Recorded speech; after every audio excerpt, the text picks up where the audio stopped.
네, 안녕하세요. 기본 강의 첫 번째 수업 시작하도록 하겠습니다. 자, 기본 강의 교재는 우리가 이제 주문집을 가지고 하는데요. 우리가 기본적으로 이제 시험을 준비하는 거죠. 그리고 우리 시험은 이렇게 구성이 됩니다. 상법 과목만 두고 본다면 이제 객관식도 있고 선택형이요. 그리고 이제 사례형도 있죠. 근데 그러니까 올해죠. 올해 시험을 이제 두고 봤을 때 객관식 문제는 난이도가 높지 않은 것 같아요. 그리고 이런 추세가 당분간 좀 이어질 거라고 생각이 됩니다. 사례형은 조금 어려웠는데 이 두 가지 문제를 해결할 수 있는 공통된 기본적인 이제 텍스트는 조문입니다. 그리고 이 조문에 대한 해석을 우리가 또 암기해야 되는데 이 해석을 우리가 주된 내용을 얘기한다면 판례가 되겠죠. 근데 이 해석이라고 하는 것도 이 조문을 당연히 바탕으로 할 수밖에 없어요. 그러니까 이걸 모르는 이 해석은 의미가 없다, 이렇게 생각이 됩니다. 특히 이제 올해 사례형 문제를 두고 봤을 때 알고 계신 분들이 있을 것 같은데 뭐 창고나 보험이나 뭐 이런 것들, 예상 외의 문제가 나왔을 때 우리가 의지해서, 특히 이제 사례형 같은 경우를 말씀을 드리는 거죠. 얘는 이제 뭐 100% 암기에 가까워요. 암기 과목에. 근데 특히 이 사례형 문제에서 이렇게 예상 외의 문제들이 나왔을 때 이 의존할 수 있는 우리 자료는 얘밖에 없단 말이죠. 근데 이 판례를 뭐 기초란 문제가 나오는 경우도 많이 있지만 그렇지 않다고 하더라도 이 조문에 기대어서 해결할 수 있는 문제가 굉장히 많아요. 그래서 이 주문집을 가지고 기본 강의를 진행하려고 합니다. 주요한 내용들, 그리고 뭐 규정된 내용들도 있기 때문에 그런 내용들을 상세히 설명하도록 하겠습니다. 그러니까 조문을 이해하는 것을 넘어서서 이 상법의 체계를 갖추는 것이 이 기본 강의의 목표다라고 보여집니다. 제가 뭐 100% 암기라고 말씀을 드렸는데 이 암기한 것을 조각조각 이렇게 나눠서 응용할 수 있는 문제들을 물어보는 것 같아요. 그렇죠? 객관식 문제는 일단 사례형 문제가 주된 대비고, 객관식 문제는 뭐 올해 문제를 보면 난이도가 이제 좀 평이해졌다, 그렇게 보여집니다. 그러니까 조문과 그 판례를 적절히 암기를 잘 하시면 어느 정도 고득점을 다 받으실 수가 있어요. 근데 준비한 시간이 부족해서 문제지. 자, 진도를 나가도록 하겠습니다. 상사에 관하여 본법의 규정이 없으면, 자, 이렇게 시작이 되는데요. 제 1조의 제목을 보시면 상사 적용 법규입니다. 자, 상사가 뭐냐? 상사에 적용되는 법규라는 것인데, 여기서 말하는 상사라고 하는 것은 기업에 관한 일입니다. 기업에 관한 일이고, 얘네들을 우리가 상인이라고 부르기도 합니다. 그리고 여기서 말하는 기업이라는 것은 개인일 수도 있고, 그리고 법인일 수도 있는 거죠. 그러니까 얘네들한테 적용되는 법규입니다. 자, 얘네들한테 적용되는 법규니까 요거를 이제 상사에 관한 적용 법규라고 표현을 하는 거죠. 자, 본문 한번 읽어보겠습니다. 자, 상사에 관하여, 일단 요 뒤에 얘기는 상사에 관하여 이 법을, 그러니까 이 뒤에 나오는 게 좀 길지만 이 법을 적용한다는 건데, 우리가 문제 풀 때 가장 중요한 것은 이게 상사에 관한 것인지를 확정하는 것이 가장 중요해요. 이게 지금 상법이 적용되고 있는 상황이구나, 이걸 판단하는 것이 굉장히 중요하거든요. 그래서 일반 민사 소멸시효가 적용되는지, 상법이 말하는 소멸시효가 적용되는지, 이런 것들을 판단하기 위한 전제는 이게 상사에 관한 것이구나. 이걸 이제 먼저 판단하는 것이 중요합니다. 그 얘기는 뒤에. 자, 일단 상사에 관하여 본법의 규정이 없으면 상관습법에 의하고, 그 말은 본법에 상법의 규정이 있으면 상법에 따르고 없으면 관습법에 따르는 겁니다. 그러니까 없으면이라는 표현은 보충성에 대한 거죠. 이 상관습법이 뭔지는 조금 두고 봐야겠지만 어쨌든 간에 얘는 바로 적용되는 것이 아니라 없으면이에요. 없으면.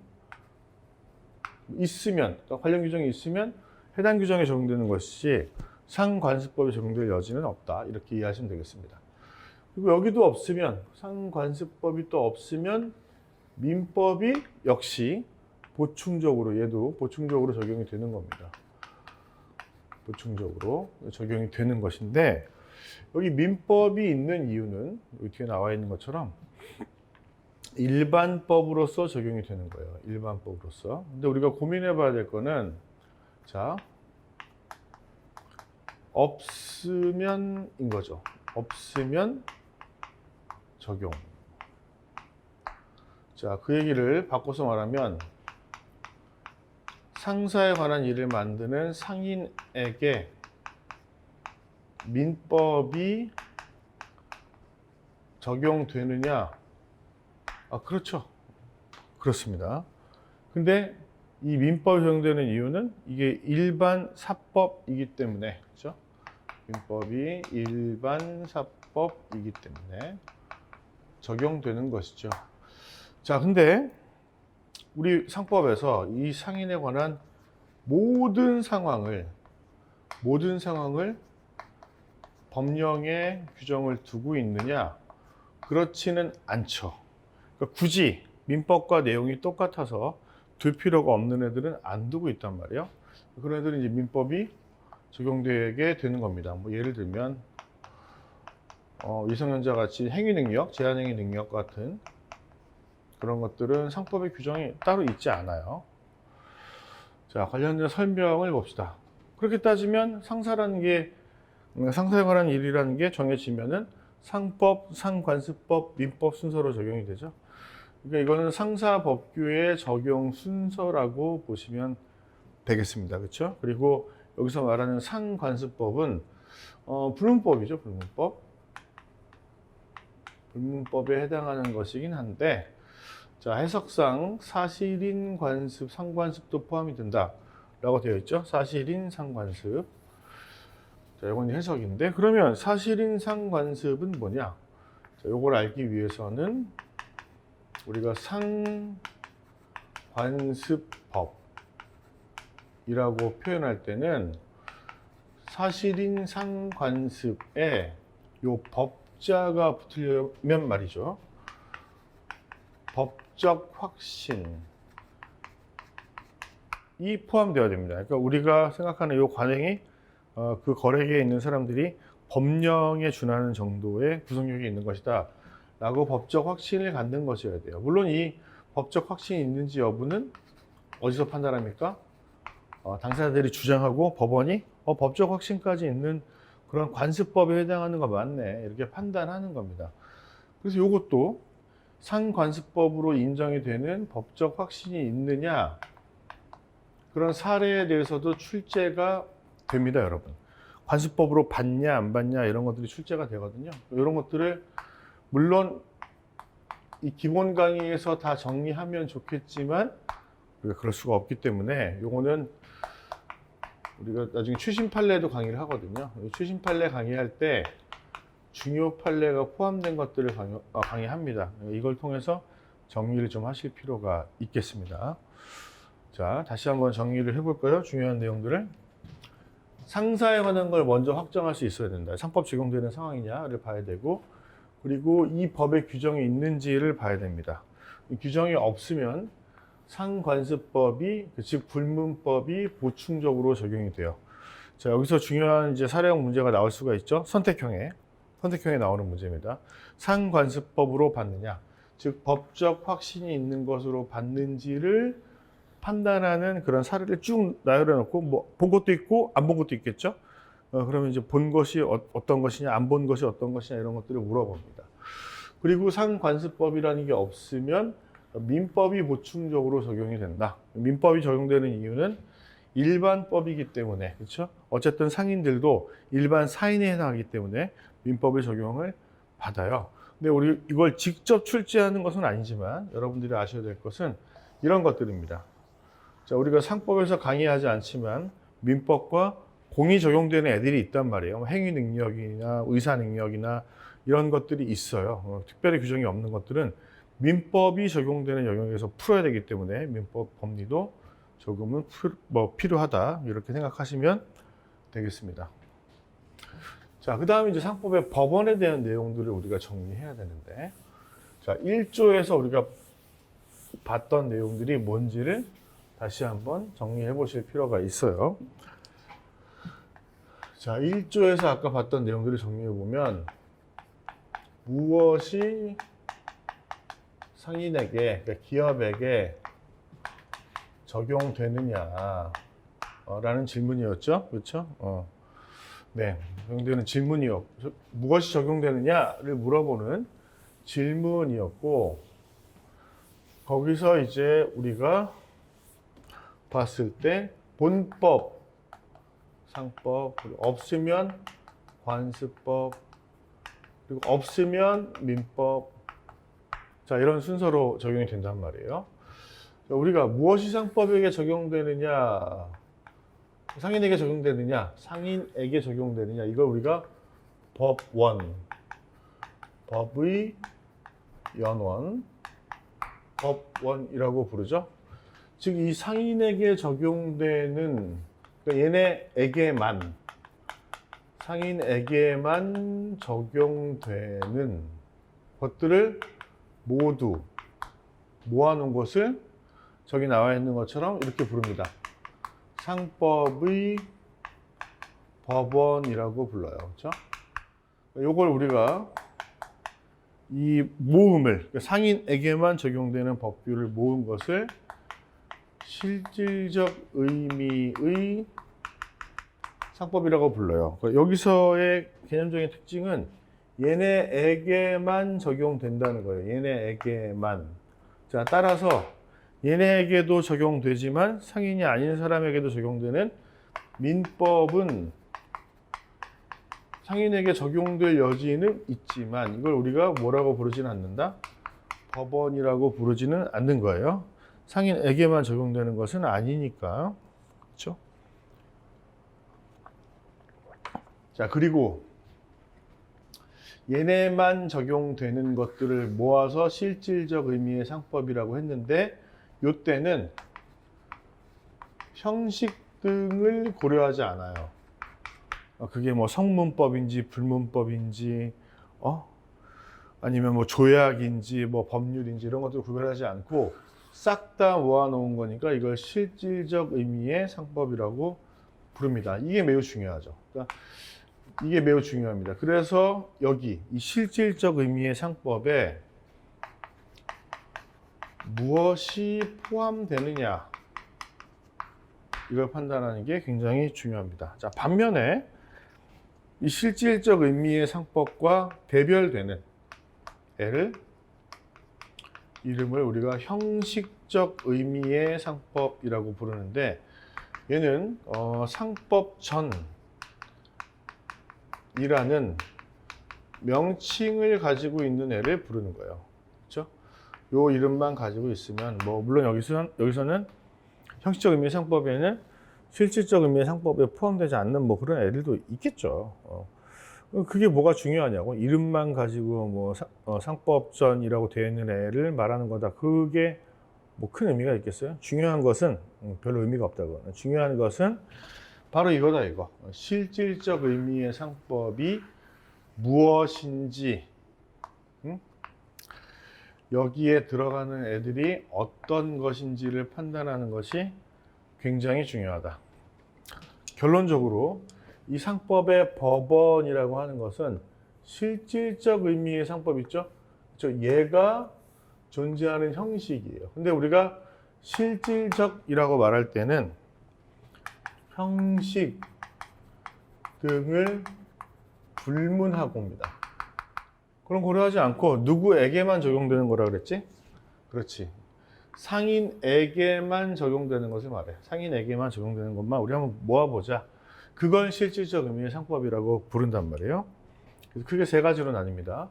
상사법규, 본법에 라고 말할 때 상사법규, 없으면 관습법, 그렇죠? 그리고 마지막이 상사자치법이에요. 1, 2, 3 이렇게 생각하시면 되는데, 특히 내려가기 전에 얘와 관련해서는 자, 우리가 민법 공부할 때 들어봤던 사적자치란 말을 들어봤을 거예요. 그렇죠? 이 사적자치에 대한 것은 민법보다 상법에 훨씬 더 크게 적용이 됩니다. 특히 이걸 고려하셔야 돼요. 자, 사적자치, 그렇죠? 얘네들이 협의로 또는 뭐 당사자 간의 합의로 다르게 정할 수 있는 것들이 매우 많아. 상법에는 소위 뭐라고 부릅니까 우리가? 그렇죠. 강행 규정이 아닌 임의 규정인 것들이 굉장히 많은데, 뭐 우리가 법전 읽을 때 이건 임의 규정이다, 이건 강행 규정이니까 못함, 그렇게 뭐 명시적으로 나와 있어요? 그렇지 않죠. 이게 임의 규정인지 아닌지 여부는 해석이란 말이야, 해석. 그러니까 이것도 암기해야 돼.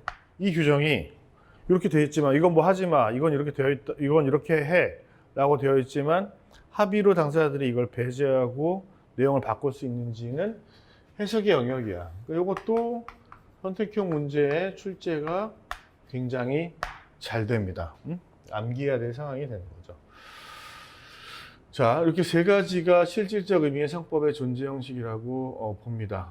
근데 여기에 보통거래 약관이 포함되는지에 대해서는 견해의 대립이 있습니다.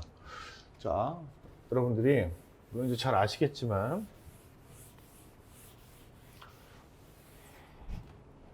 약관이라고 하는 게 뭔가요? 그렇죠? 자, 약관은 거래계에 통용되는 거 맞죠? 약관에 따라서 뭐 보험금이 지급됩니다. 기차표를 샀는데 이거 환불이 되나요?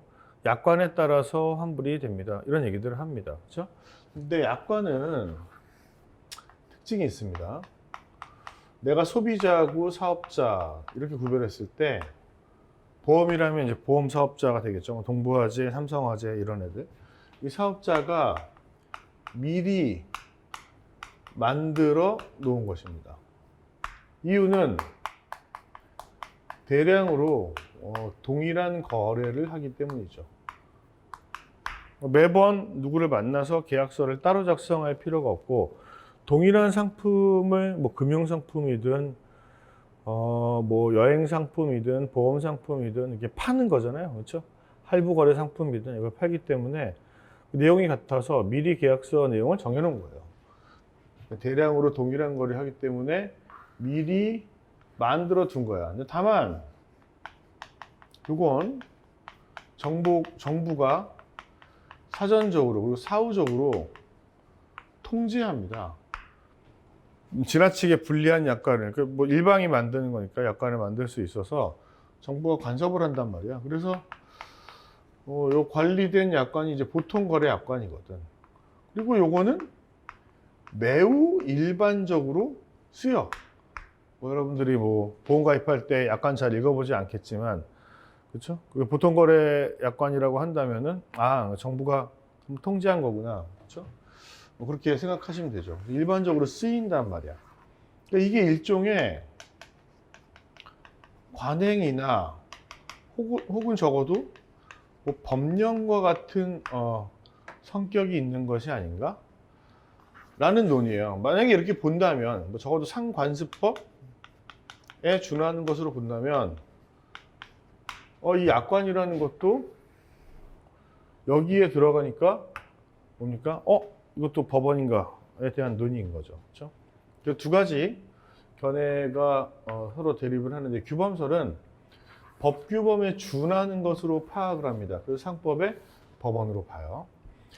자, 그런데 의사설 뭐 혹은 계약설이라고도 하는데요. 얘는 뭐 아무리 그렇다고 하더라도 이거 미리 준비한 계약서 내용에 지나지 않아. 그래서 이걸 갖고 왔다고 해서 당연히 계약의 내용이 되는 것이 아니라 얘네가 이걸 동의했기 때문에 여기 구속이 되는 것이다 라고 보는 거예요. 가장 핵심은 이겁니다.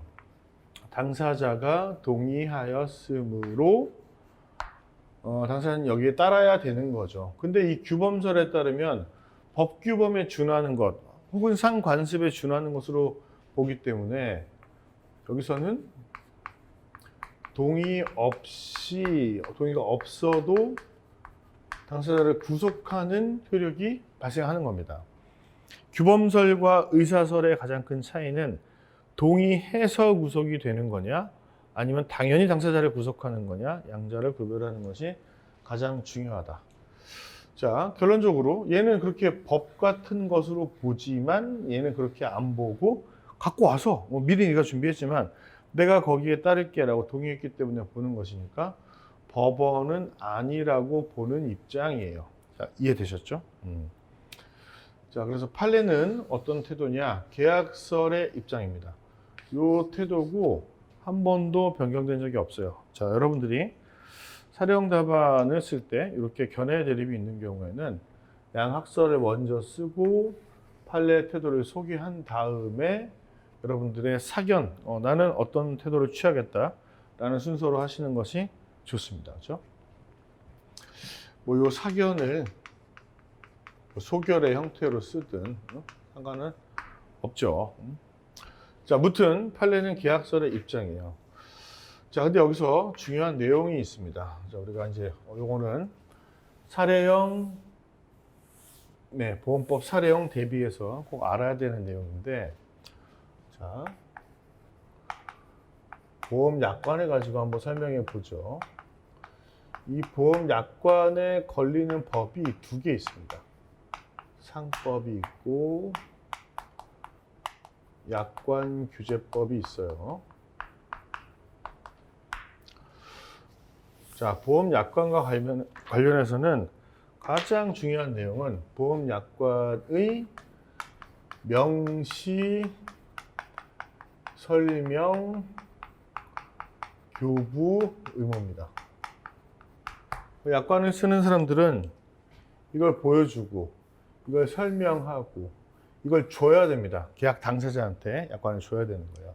이런 의무를 부담하는데 이 내용이 여기도 있고 여기도 있어요.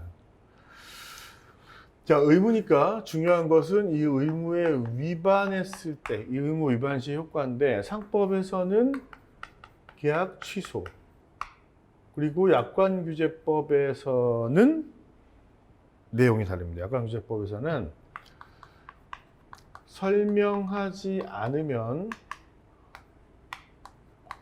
그 내용은 계약이 안 된다고 되어 있어요.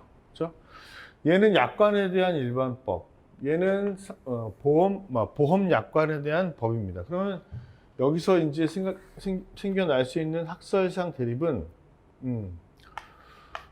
어떤 법률이 우선적으로 적용되느냐, 그러니까 뭐가 특별법이냐 인 거죠. 그렇죠? 상법만 적용되네. 선택지가 세 가지잖아요. 상법만 적용된다. 약관 규제법만 적용된다. 그리고 또는 둘 다 중첩적으로 적용된다. 그렇죠? 이런 경우의 수가 있을 수가 있는데 이게 판례의 태도입니다. 그러니까 보험회사가 약관 설명 의무를 위반했을 때, 그렇죠? 적어볼게요. 설명 의무 위반 했을 때는 계약을 취소할 수도 있고 설명 안 했으니까 그 내용이 계약 내용이 아니라고 주장하는 것도 가능합니다. 근데 자, 얘는 실익이 없어요. 얘가 실익이 있지. 왜 그렇습니까? 예를 한번 들어볼까요? 잠깐 이쪽으로 오셔서. 자, A 보험사가 B 보험사한테 자동차 보험을 팔았어요. 자동차 보험은 크게 네 가지죠. 네 가지로 구성이 됩니다. 네 가지 상품으로. 자차,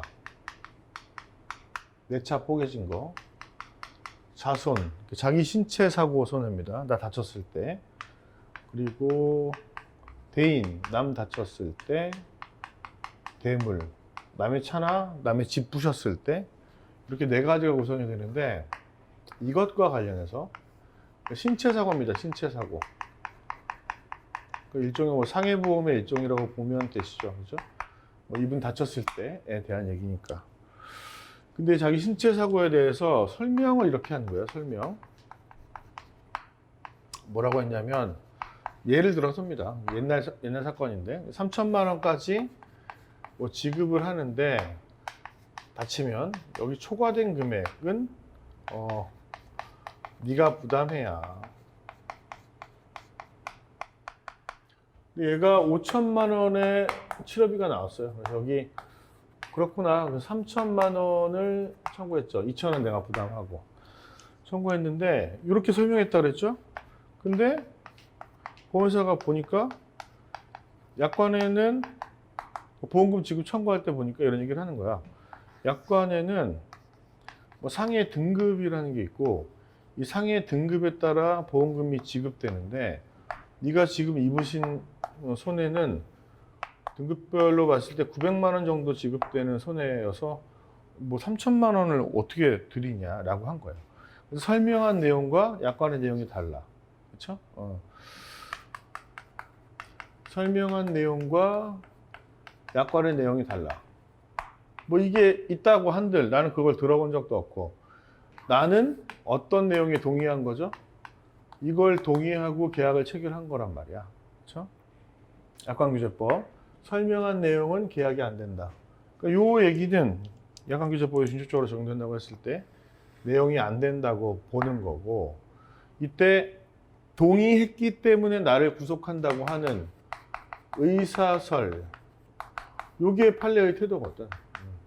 그러면 이건 계약 내용이 안 되고 요것만 가지고 이 보험사고에 따른 보험금 지급을 해결해야 되는 거예요. 그래서 이분한테는 3천만 원을 다 줘야 돼.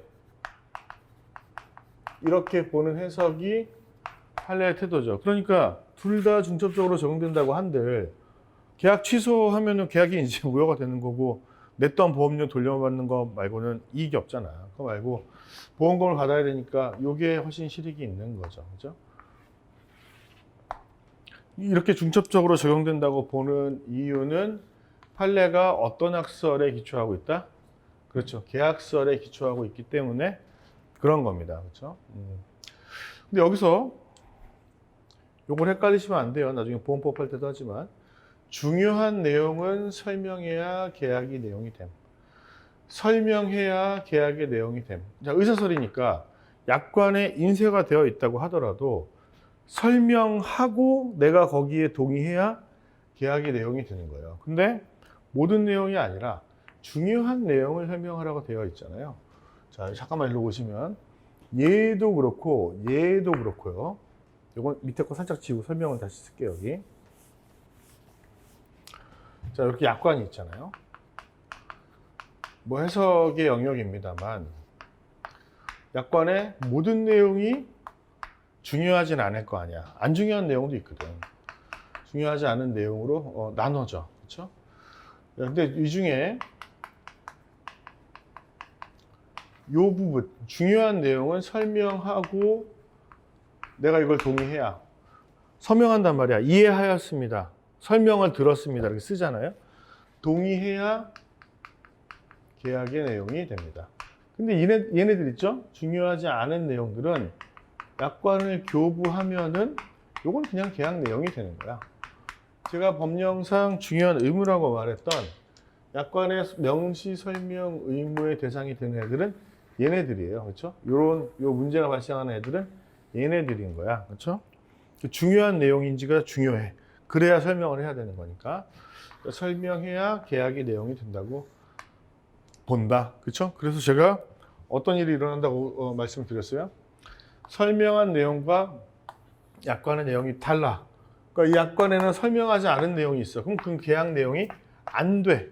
그리고 약관에 인쇄되어 있지 않지만 내가 동의한, 설명을 듣고 동의한 내용이 계약 내용이 된다고 보는 것입니다. 판례가. 그렇죠? 자, 이해되셨죠? 이건 보험법에서 다시 한번 설명을 할 겁니다. 근데 밑에 여기 쪽 설명에 예외, 설명하지 않아도 계약이 내용이 되는 것이 있음. 이게 매우 중요합니다. 매우. 자, 판례가 의사설, 즉 계약서를 취하고 있는데 그러면 설명해야 계약이 내용이 되는 거 아니에요? 그 약관에 있어도 그 내용이 중요한 내용이라면 인쇄된 걸 띡 준다고 끝내는 문제가 아니고 그걸 잘 설명해야 된단 말이에요, 여러분. 얘가 이해할 수 있도록. 근데 자, 여기 예외라고 하고 있는 애들이 뭐냐? 제 얘기를 한번 들어보시죠. 자, 일단 배경이 좀 필요합니다. 이해가. 지금 요 앞단에 있는 얘기. 약관의 내용이지만 중요한 것은 설명해야 계약의 내용이 된다. 자, 요 배경, 요것 때문에 생겨나는 일들이 있어요. 자, 보험은 위험 단체라는 거를 구성을 먼저 해야 됩니다. 그러니까 뭐 A라는 뭐 위험이 있는데 이 위험에 동일한 수준을 가지고 있는 애들 이렇게 모아. 얘네한테 보험료를 다 받죠. 요 사고 확률, 대수의 법칙에 따른 이 확률을 계산해 가지고 십시일반 나눠서 내는 거고, 그렇죠? 모든 사람에게 동시에 이런 사고가 일어날 일은 없으니까 확률을 계산했을 때 얘네 얼마씩 거두면 되겠구나. 그랬다가 보험사고가 빵 터지면 한 명한테 몰아주는 방식인데, 그렇죠? 이 위험단체라는 것은 공평, 이 단체 안에 있는 애들은 똑같은 상품으로 구성된 애들이어야 되기 때문에 공평하고 동일한 계약 내용이 적용되어야 돼요. 그렇죠? 차별을 못해. 이게 또 법에 원칙이 있는데요. 동일한 적용을 받아야 됩니다. 근데 얘가 보험을 가입한 경로, 얘가 보험을 가입한 경로, 얘가 보험을 가입한 경로가 다 다를 거 아니에요? 뭐 누구는 설명을 들었고 누구는 못 들었고 하는 것들은 우연한 일이죠. 그죠? 보험 설계사가 누구냐에 따라서 제대로 된 설명을 해주는 경우도 있고 그렇지 않은 경우도 있을 거 아니에요. 근데 이 내용, 의사설이나 계약서에 있는 내용을 그대로 적용하다 보면 동일한 단체에 있지만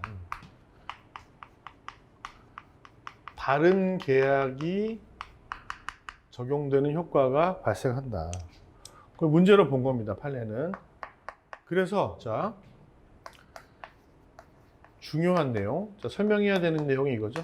중요한 약관의 내용 중, 전체는 아니지만 1, 2, 3 이렇게 세 가지 유형은 좀 이따 볼게요. 이거는 1, 2, 3의 세 가지 유형은 뭡니까, 여러분?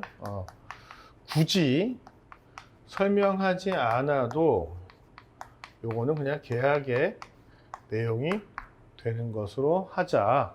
이렇게 본 겁니다. 그래서 여기 이렇게 되어 있죠? 설명하지 않아도 계약의 내용이 되는 것. 내가 몰랐어도, 못 들었어도 계약의 내용이 되는 것들이 있다. 이거 보험법 할 때 강의를 하겠지만 여기 정리를 먼저 해봅시다. 자, 첫 번째는 이미 법령에 규정이 있는 것이에요. 법령, 범위가 되게 넓죠. 법률, 시행령, 시행규칙 뭐 상관없어요. 어디든지 법령이라고 우리가 부르는 것에 내용이 있으면 설명하지 않아도 됩니다. 요거를 부연 설명하거나 뭐 동일한 내용을 반복하는 수준에 이르는 것이라면 설명 안 해도 돼. 그 다음에 두 번째, 매우 너무 상식적인 거, 그리고 이건 좀 이상한데 상대방이 이미 알고 있는 것. 그러니까 잘 알고 있는 사람은 설명을 못 듣죠. 안 들어도 되는 거지. 주로 시험 문제에 나오는 애는 얘입니다. 얘. 얘고 뭐 예를 들자면 자 이런 보험 들어봤어요 여러분? 타인의 사망보험. 이게 뭐냐면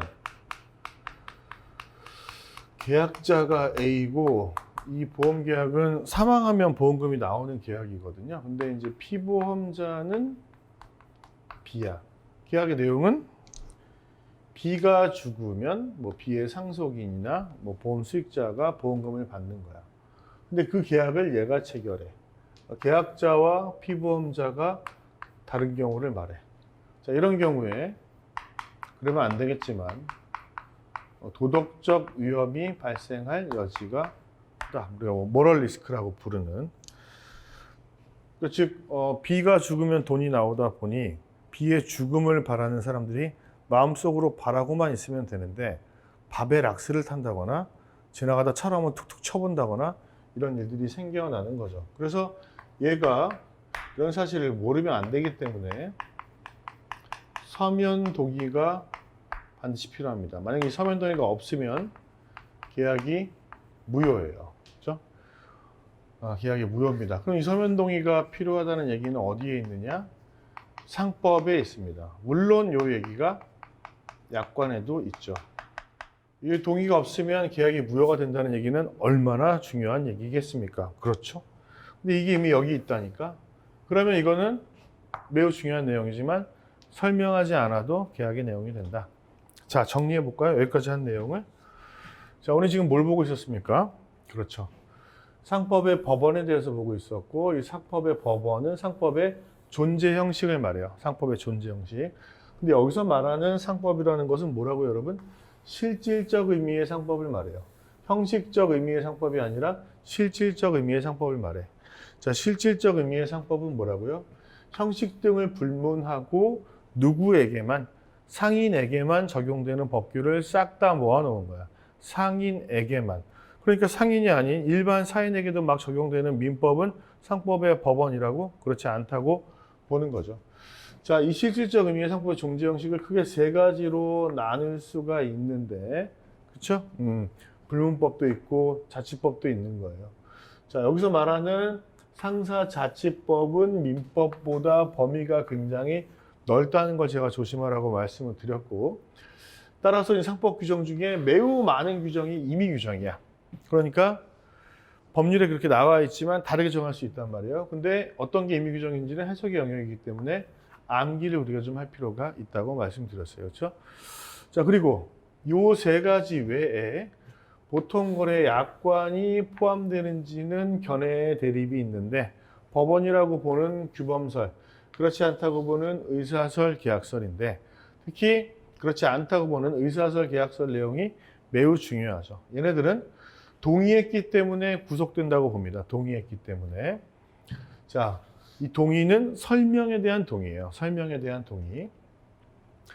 판례는 계약설의 입상입니다. 그래서 중요한 내용은 법령상, 상법상, 약관규제법상 설명해야 계약의 내용이 됩니다. 자, 설명하지 않으면 이건 계약의 내용이 되지 않는다. 설명한 내용, 내가 동의한 내용이 계약의 내용이 된다. 이건 약관규제법의 해석이고 상법과 약관규제법이 중첩적으로 적용되기 때문에 가능한 일이라고 말씀을 드렸죠. 다만 예외적으로 판례가 계약설의 입장을 취하고 있지만 설명하지 않아도 계약이 내용이 되는 것들이 있다. 그렇죠? 약간 이쪽으로 와서 요 세 가지 이미 법령에 규정이 있는 거, 너무 상식적인 것, 설명 안 해도 얘가 벌써 알고 있어. 이런 애들은 설명할 필요가 없다고 말씀을 드렸어요. 그렇죠? 관련 판례 나온다 그랬죠, 제가? 판례를 좀 보도록 하겠습니다.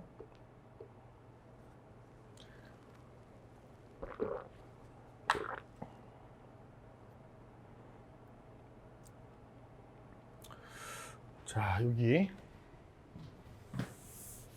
보시면 비상인감사 비교적 최근 판례인데 뒤에서 회사법에서 이제 감사라는 애들을 배웁니다. 뭐 들어는 보셨을 거예요, 그렇죠? 감사라는 애들이 있는데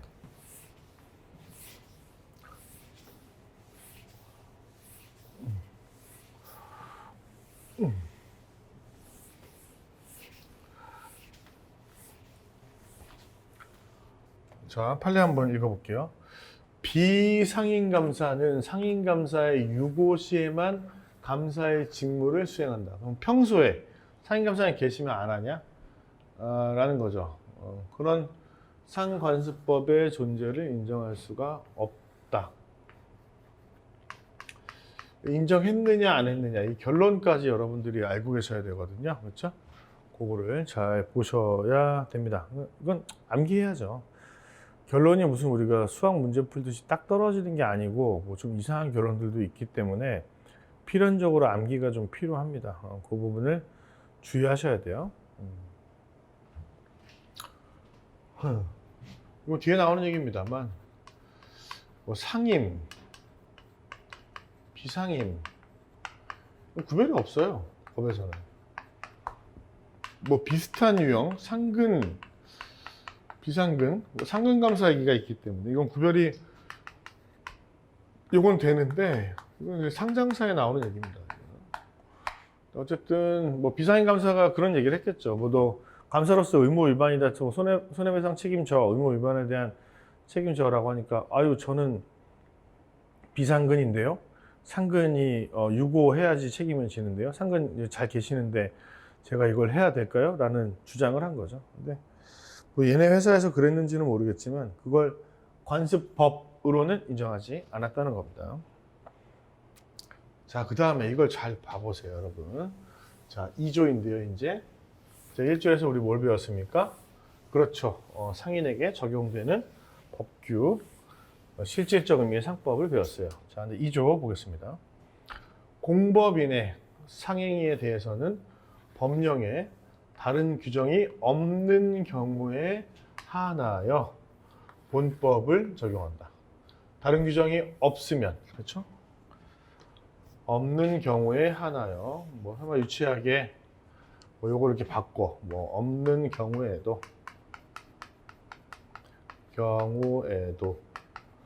자, 이렇게 되면 이거는 틀린 지문이 되겠죠. 없는 경우에 한하여 본법, 상법을 적용된다. 자, 결론적으로 이 규정 때문에 우리가 공법인이라고 부르는 애들도 상법에 뭐 안 된다는 얘기가 없으면 적용을 받는다는 거예요. 그렇죠? 근데 전제 조건이 있습니다. 이 공법인이 상행위를 한다면이야. 아직 이게 우리가 뭔지는 모르지만, 그렇죠? 상행위가 뭔지는 모르지만 공법인이 뭘 한다면, 그렇죠. 상행위를 한다면, 뭐 여기서 아주 디테일하게 우리가 정의하고 내려갈 수는 없지만 이익을 발생시키는 영리행위라고 일단 전제하고 넘어가겠습니다. 아, 그러면 공법인이라고 하더라도 이 돈 버는 행위를 하면 상법의 적용을 받는구나. 그렇죠. 근데 문제는 이 공법인이 뭔지, 이 공법인의 정의가 없다는 거야. 여기서는 매우 넓게 해석을 해야 됩니다. 특히 문제가 되는 애들이 뭐냐면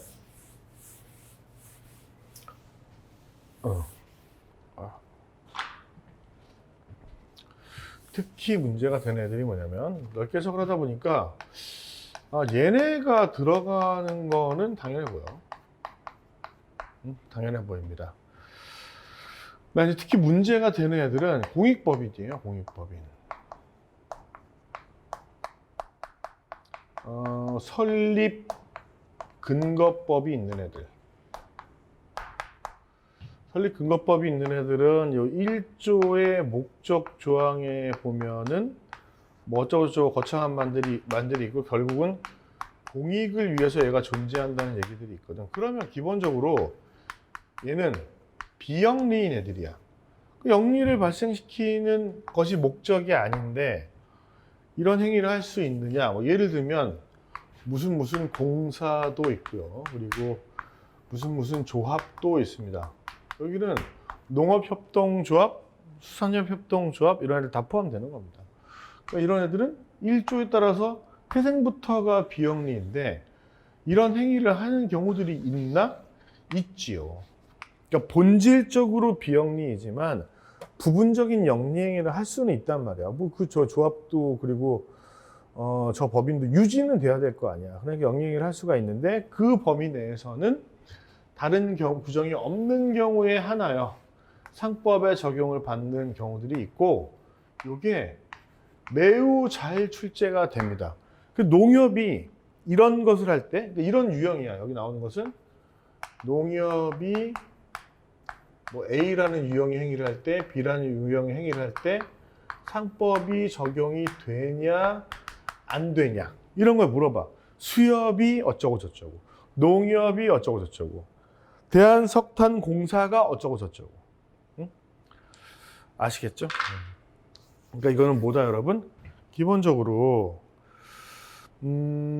암기가 필요해요. 자, 구체적인 내용을 조금 더 보도록 하겠습니다.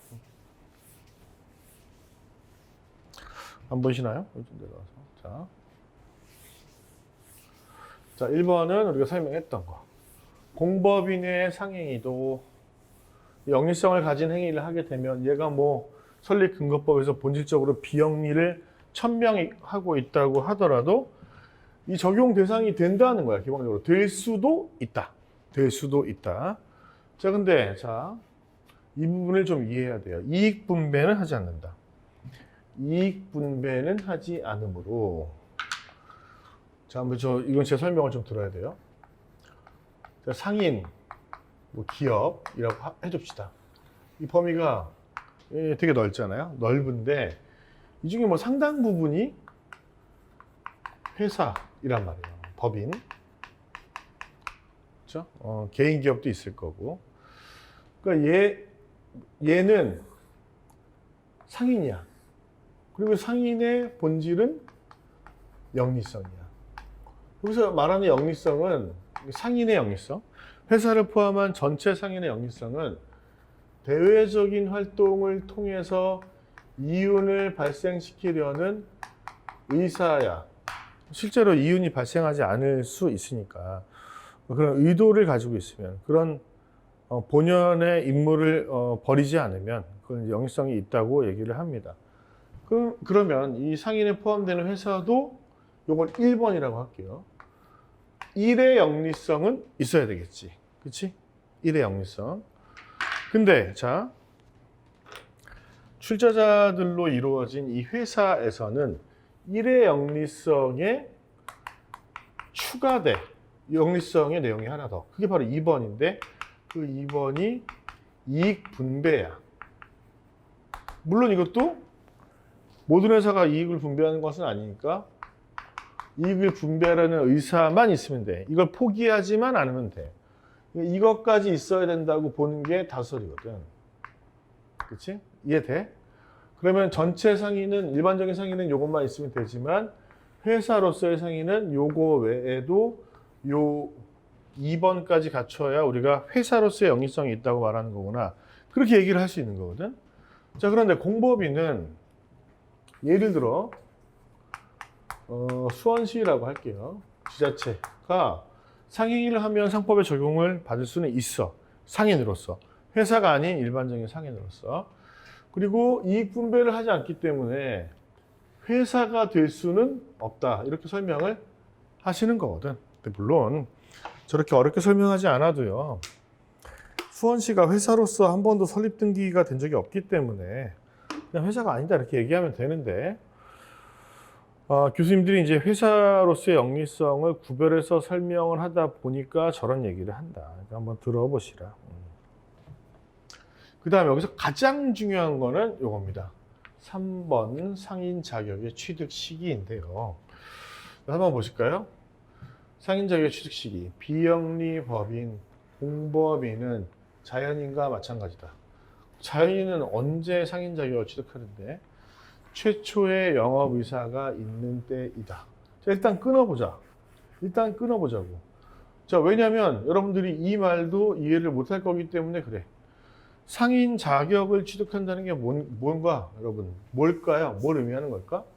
상인이 언제 되느냐 그 얘기 아니야? 그렇지, 맞는 말인데 저걸 따지는 이유의 근본적인 목적은 그게 아니지. 그러니까 상인 자격의 취득 시기는 상인이 언제 되는가에 대한 문제 맞아. 근데 얘가 지금부터 상인이야 얘? 상인 맞냐? 그걸 왜 판단하는 거죠?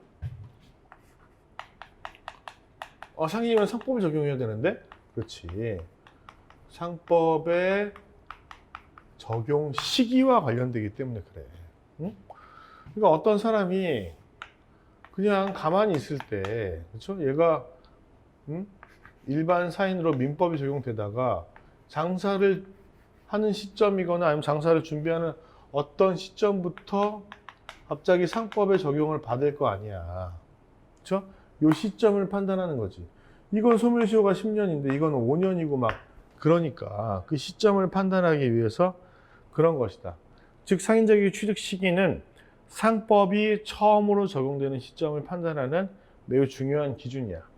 근데 여기 나와 있다시피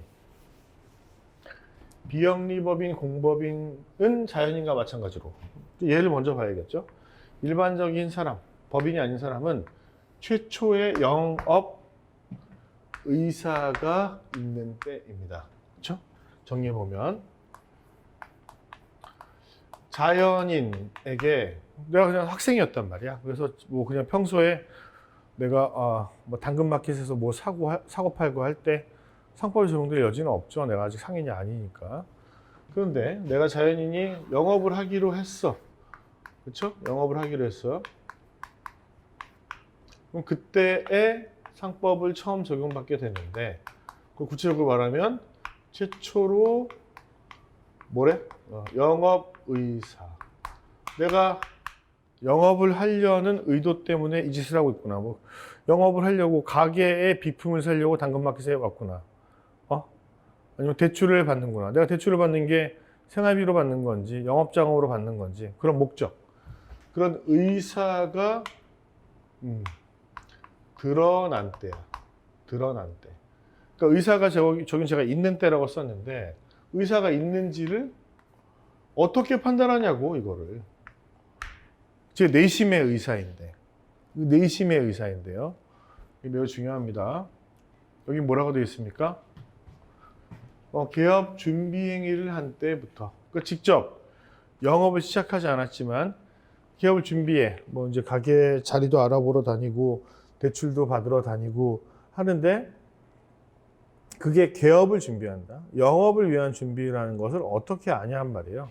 그걸 판단하는 거는 이 영업 의사를 가지고 판단하는 거야. 이 영업 의사가 있는지 없는지를 어떻게 판단하느냐가 매우 중요해. 매우. 자, 원칙은, 자, 이거 잘 봐주세요, 여러분. 근데 중요하다는데 여기는 왜 없냐고? 이 뒤에 또 나오거든. 일단 적어보세요.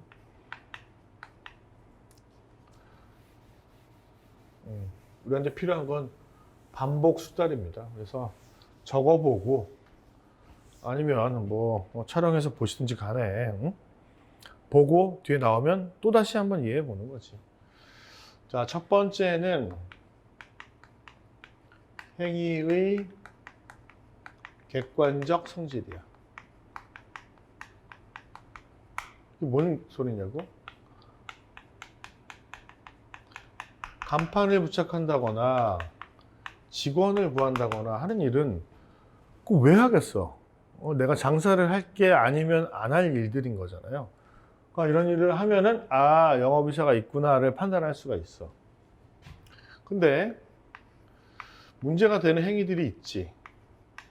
금전차용, 얘가 제일 문제인데, 얘가 돈을 빌려가는데 돈을 왜 빌려가는지는 그 행위의 객관적인 성질로 이게 영업을 위한 것인지 그렇지 않은 것인지를 판단할 수가 없어.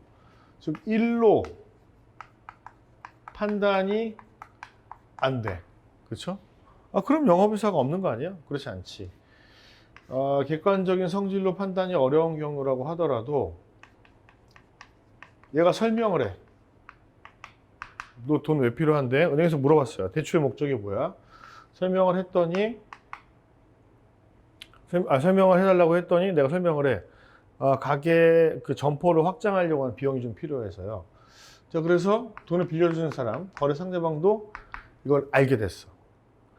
정리하자면 행위의 객관적인 성질로는 판단이 안 되는데 얘가 설명해서 상대방이 알고 있다면 이걸 유식한 말로 바꾸면 상대방이 주관적 인식 가능성이 있다면 영업의사를 인정할 수가 있어. 이 영업의사가 처음으로 드러나는 때에 자연인은 상인 자격을 취득해. 상인 자격을 취득한다는 건 그 시점부터 상법에 적용을 받는다는 거야. 알겠어요, 여러분? 그러니까 어떤 사람이 상법에 적용을 받는지를 판단하는 매우 중요한 단서가 되기 때문에 영업의사가 있는지를 판단하는 요 기준들이 있죠? 얘네들은 매우 중요하다는 겁니다. 아시겠죠? 자, 그런데 이 자연인과 구별되는 게 뭡니까, 여러분? 법인이죠, 법인. 이 법인 중에 특히 영리법인. 우리가 이걸 두 글자로 뭐라고 부릅니까? 회사입니다. 회사. 회사는 태생적으로 영리성을 가지고 있어요. 본질적으로. 그리고 얘네들은 매우 분명한 딱 구별이 되는 시기가 있습니다. 이 법인이 탄생되는 순간이 있는데 바로 설립 등기가 완료된 때예요. 자, 이 설립 등기라는 것은 어떤 효력이 있다? 이런 효력이 있다라고 말합니다. 창설적 효력이 있다고 말해요. 그렇죠? 매우 중요한 표현인데요. 그러니까 법인 준비 단계가 꽤 길단 말이에요. 근데 이 등기가 격려되어야 없던 법인이 뿅 하고 탄생을 하는 거예요. 그때 상인 자격을 취득한다고 보는 겁니다. 그렇죠? 양자를 구별하는 것은 매우 중요해. 응? 자, 근데 지금 나와 있는 애들 얘 있죠, 얘? 원래 영리행위를 하지 않는 수협, 농협, 축협, 석탄공사, 무슨 공사, 무슨 공사 이런 애들 뭐 비영리의 공익법인들은 얘처럼 본질적으로 영리성을 갖고 태어나는 게 아니잖아. 비영리이다가 영리성을 막 갖추려고 하는 때가 부분 있는 거란 말이야. 그럼 얘네들한테는 늘 상법이 적용되지만 얘네들한테는 그럴 수가 없잖아. 그러니까 얘네들도 얘랑 마찬가지로 이게 처음으로 드러난 때입니다. 그렇죠? 비영리법인, 공익법인의 경우에는 일반적인 영리법인인 회사와 상인 자격 취득 시기, 즉 상법이 처음 적용되는 시기에 대한 판단 기준이 다르다. 아, 뭐 이런 거 알아야 돼? 기출이야, 이런 게, 여러분. 이런 거를 제대로 이해하지 않으면 선택형 문제부터 막 풀 때 짜증이 좀 나고 선택형 문제를 막 풀다, 그러니까 내가 이런 생각이 드는 거지. 스스로 경중을 판단하는 거야. 경중은 남이 말해주는 거, 뭐 강사나 선생님이 말해주는 걸 가지고 이 논점이 중요한 건지 아닌지를 판단해야 되는데 그냥 내가 보기 졸라 귀찮으면은 뭐 그냥 존나 이론적인 얘기 같은데 이걸 내가 알아야 되나 이런 생각이 드는 거거든. 근데 그러다 보면 어떤 식으로 우리가 흐르게 되냐면 그냥 뭐 내가 이걸 많이 난 것까지 다 보지 말고 그냥 중요한 사례형으로 출제될 것 같은 논점을 몇 개 찍어가지고 외우면 되지 않나? 사법 정도의 변두리 과목은? 이런 생각을 하게 되는 거야. 그런 생각을 하다가 지금 뭐 1월달 문제처럼 막 그딴 문제가 나와. 창고나 막 보험을 보긴 봤지만 보험자 청구권 뭐 설명 뭐 기억도 안 나는 얘기. 청구권에서 제3자의 범위 이런 얘기가 막 나오면 막 한 줄도 못 쓰는 거지. 그리고 막 마음이 너무 아프고 그렇죠? 그렇게 되는 겁니다. 그러니까 진짜로 그래야 됩니다. 정말 뭐 그냥 겁을 주는 게 아니라 문제를 이렇게 냈잖아요. 그러니까 그 출제위원이 얼마나 자주 들어가시는 분인지 모르지만 그분이 들어가는 게 문제가 아니고, 그러니까 그 문제를 출제를 주도하신 분이 있다면 그게 문제가 아니고 그런 문제가 출제됐다는 거야. 그런 사실이 있었다는 게 이제 앞으로 출제에 앞으로 출제위원들이 누군지 모르지만 그렇죠? 출제위원들이 고려해야 될 상황이 된 거지. 그러니까 준비를 안 할 수가 없잖아요. 자, 관련 판례 보고 쉬겠습니다. 밑에 보시면 전기 공급 계약. 그러니까 뭐 지금이랑 비교하시면 안 되고 옛날 판결이니까 이때 전기를 공급하던 한전은 공익법인이었단 말이에요. 그렇죠? 그런데 이 전기 공급 계약으로 인한 위약금 지급 채무. 자, 이거는 이 전기 공급 계약이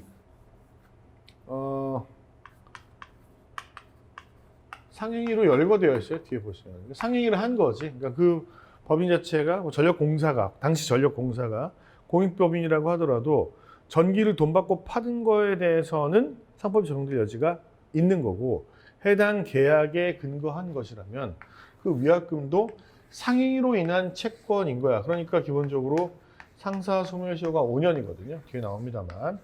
그러니까 일반 민사시효나 아니면 민법의 단기 소멸시효가 적용되는 것이 아니라 상법이 적용돼서 5년짜리 시효에 걸리는 거지. 자, 10분만 쉬었다가 일방적 상행에 대해서 하겠습니다.